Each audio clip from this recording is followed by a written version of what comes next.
Hi friends, we have a very special guest here in our studios. He is Reverend Fr Stany Veigas, 63 years a priest serving in the Archdiocese of Bangalore, and he's here to share his life story, his vocation story, the challenges he went through during his priestly ministry, and also give us some idea about how we can carry the church forward in our own special way from all his experience. So over to Reverend Fr Stany Veigas. Father, tell us the first day when you stepped into the seminary. What was it like? At the very first, let me wish Father Washington a happy birthday. Thank you, Father. I was born in 1931, May 11th. My dad was a businessman. My mom came from an upper middle class farmer's family. I was the fourth one among the children. 3 elder sisters were there. 3 of us boys came after them. I was in a hurry to see the world, so I was born after 7.5 months.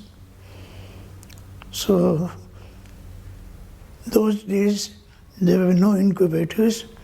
My mother was telling me she had kept 2 hot water bottles and kept me alive. As I grew up, at the age of 5, I was admitted in the parish school for Kannada medium. Up to 7th, the parish priest would not allow me to go to any other school. Meanwhile, our bishop opened a high school at Padua, nearly 4 kilometers away from home. It was a nice place. What's the name of your native place, Father? Mangalore? Which part of Mangalore? Bendur. Bendur. That's St. Sebastian's Church. Yes, St. Sebastian Church. Yeah. So you must have grown up seeing a lot of missionary priests. Oh, yeah. I think you might have seen some French priests also around there. No, Italian priest. Italian priest was there. For the past, he was the grand music master. Okay. He had a very big brass band. And there were many in the seminary, Italians. Well, if I understand, I think you joined the minor seminary on Residency Road. Yeah. Who was your rector at the time? Father Paul de Souza. Okay, he was a priest for Diocese. the diocese. I think those must have been very strict years of seminary training compared to what it is now, probably. No, You also been a rector of the minor seminary here, so you can see a paradigm shift between the kind of you formation see, here. I escaped that kind of training. Monsignor A.D. Lobo was the previous rector, and everybody used to shiver. And he sent away so many young boys, good boys, for small silly mistakes, he would pack them off. Can you give us some examples of what kind of mistakes were considered to be very big in those days? Those days, if one did not follow even small rules. Yes, we had George Fernandez. Yeah. He was very fond of reading Sexton's Blake. And at night, he was sleeping under the night lamp. I think those were the days when the grand silence was taken with high respect. And this man would wait till rector came and wished us good night, closed his door and went inside. Then he'll open his His books here. and go on for a long time. He was a voracious reader. Within 2 days he would finish a book. And the rector did not know anything, we knew. We were laughing at him. Okay. After the experience in the minor seminary, what was your next course, Father? After you finished in Residency Road, that was after your high school, right? After your high school. So what was the duration of that formation? 2 years, duration studying Latin. Latin was compulsory. Yes. Yeah. Okay. Because the further studies were all in Latin. All subjects. All. Okay. Till I was ordained. Okay. So in the minor seminary it was quite interesting.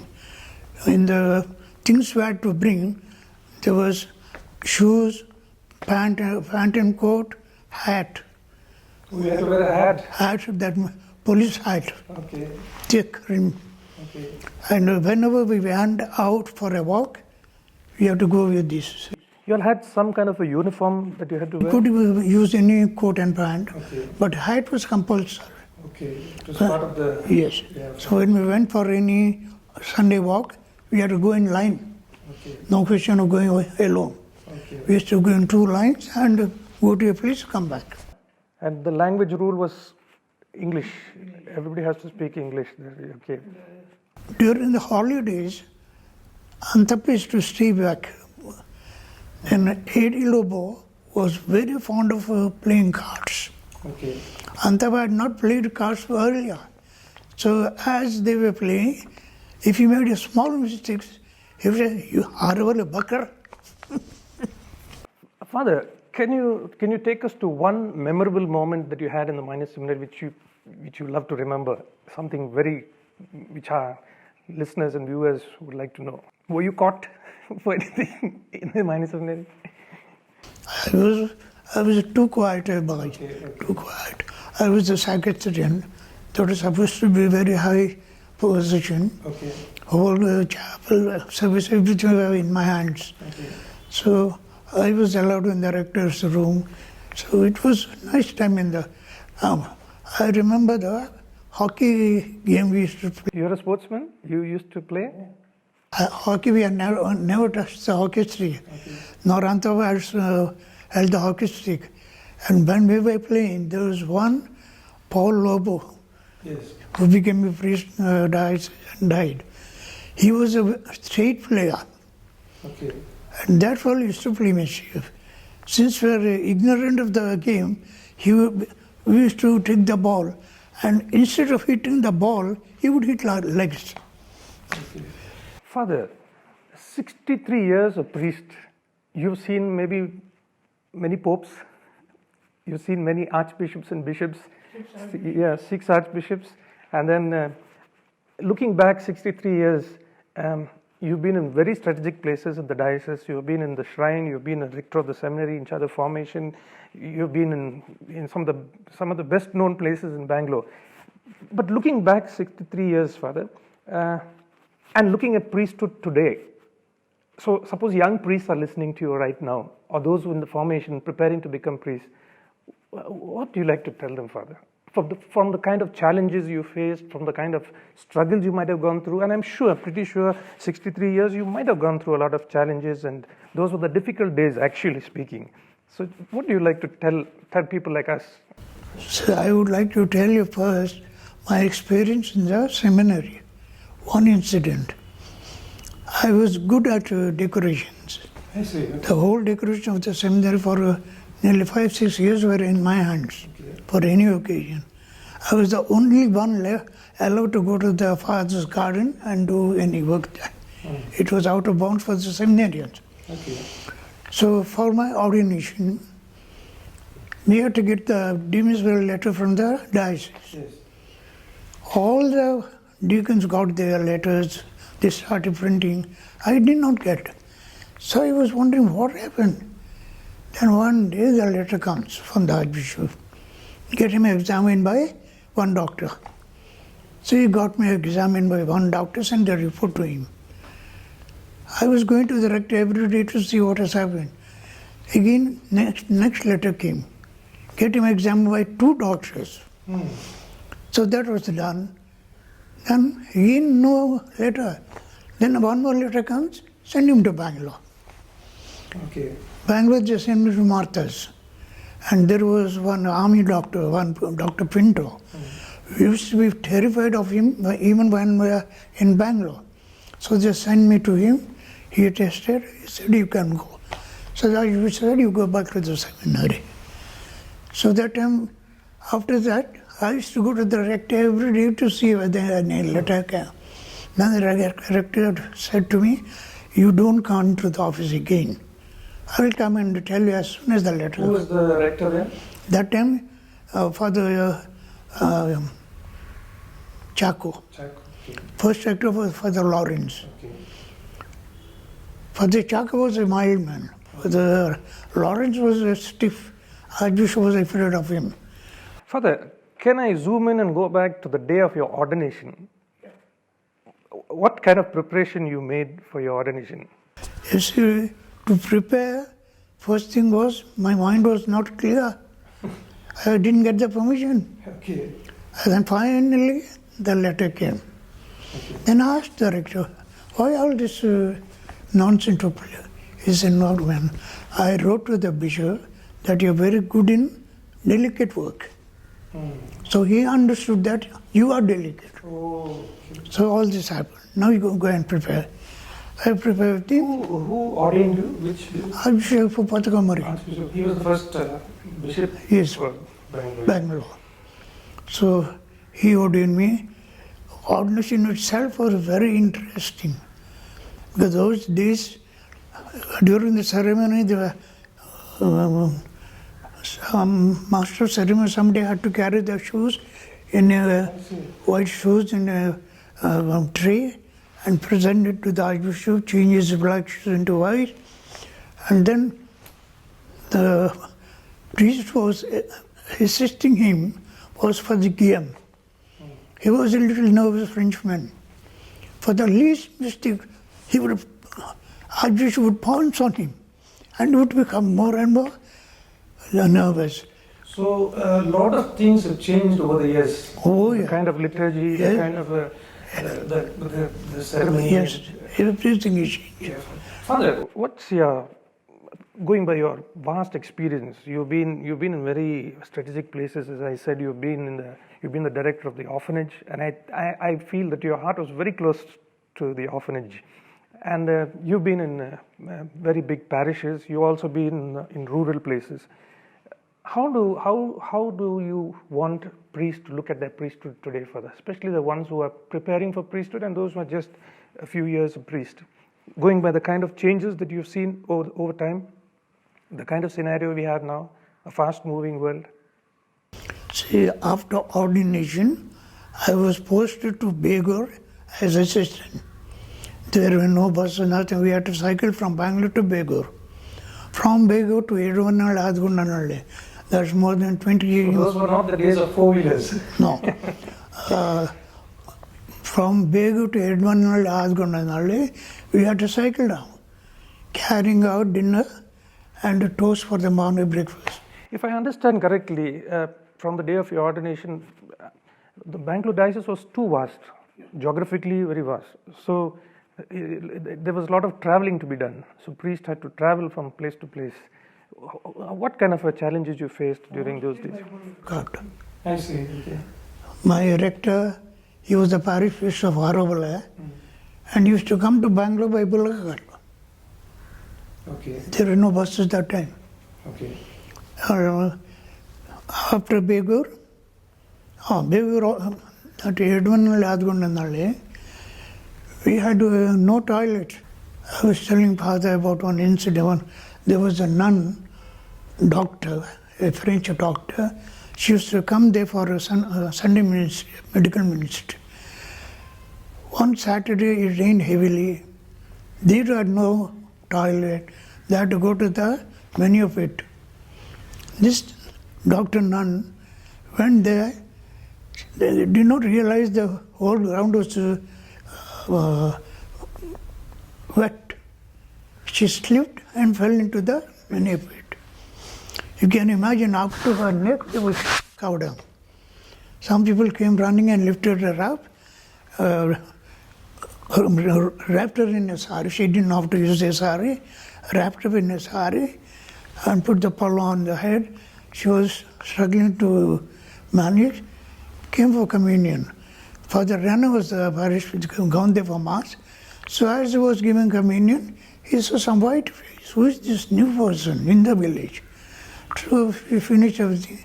After mass, this nun ran to him and said, Father, I'm sorry, this is what happened. I have now the habit, I'm going back. She went off immediately. Friends, we've been listening to a wonderful priest who served 63 years in the priesthood for our archdiocese.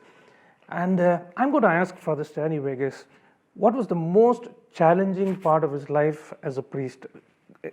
Going through his past experiences at different places, I'm going to ask Fr Stany to tell us what was the most challenging moment in his priesthood and how he got over it. I'm sure all of us have challenging moments. I'll ask Father Veigas. I have too many challenging moments, not one. See, in the major seminary itself, we were used to only pants. And there as we went, we had to use the mundo. We Bangalore brothers didn't know how to tie a mundo. Somehow or other we fixed it, and as I was going, my mundo came down. Okay. Some brothers saw it and told the rector. So from that day onwards, the rector allowed us to wear pants. That was quite interesting.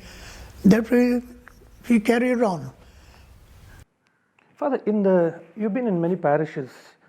What is the single moment, and you said you have a lot of challenges, you faced a lot of challenges. What comes to your mind first when you look back at your different postings, where you really went through a tough time, maybe, if you call it? Okay. Tattuguppe. Yeah. See, there were cobras. First thing. One night I saw one cobra on a mosquito net. Young cobras. When I got up, I was wondering what it was, and I found it was a cobra. Next time, night I closed the door. Morning when I opened, one cobra was caught there. Another time I was in the church praying, people came running, saw me, hula, hula. They were not called cobra. They say, they are believed for they would come at night and bite them if they say that. So they used to say hula. I went up, there was nothing. Then I thought it might have got into the sacristy. Went round to the sanctuary, catechist is standing there, asked him, has any cobra come? I'm here only for nothing came. Then I just looked around, on the hinges of the door, one cobra is there. Then I took a stick and gave it to the fellow, just finish it. Then I finished it, and they burned the cobra. So you almost lived in a wildlife situation. Father, how do you look at priesthood today? I mean, what do you think the priest? What is the challenges that priests are facing today? The world has changed pretty much over the past 63 years since your ordination. What are the present challenges, and what are cautions would you like to tell priests? Caution to be careful of. The priest is the head of the parish. If you want a good parish, you have to be a good leader. In the sense, people should see you praying. That means you don't pray only in your room. Go to the church and see you pray there in the morning.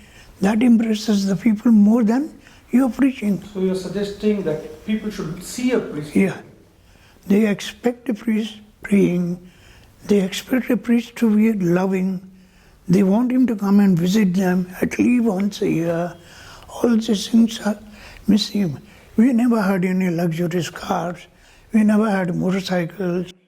But Father, given the profile of our parishes, sometimes there's only one priest or two priests, and we have about 5,000 parishioners. How do you take the church forward in such a situation? For your information, there is a terrible fast before Mass. We could not even drink water. Eucharistic fast. Yeah, Eucharistic fast. And you can imagine on Christmas night, if you had one or two substations, you have to go there with fasting, and you have third parish also, and then have your breakfast. Okay. So we were doing that. Okay. Father, what is the single biggest challenge the church is facing today? Going by your experience in the past and the present situation. I don't say the priest should not have little luxury, but we cannot go too far. Because many of our priests have gone abroad. They have seen how those priests are living, how their rooms are. The people's standard and priest standard matches. For us it is not so. For 3/4 of the parish is poor. Many of them have heart meltings. If they see a priest going in a beautiful car, what is the reaction? So you see it as a counter witness, as a counter witness.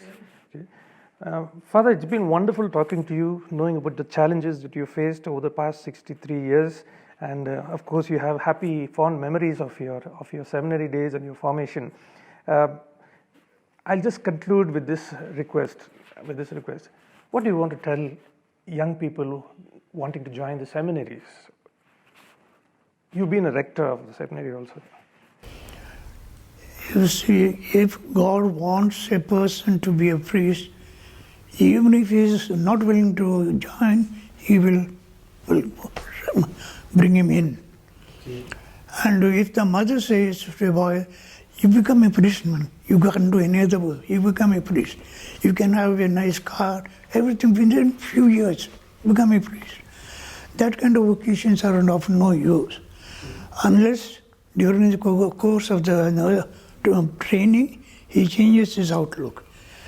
And the priest should realize he's not a priest for himself, to look after his own luxury, his own comforts.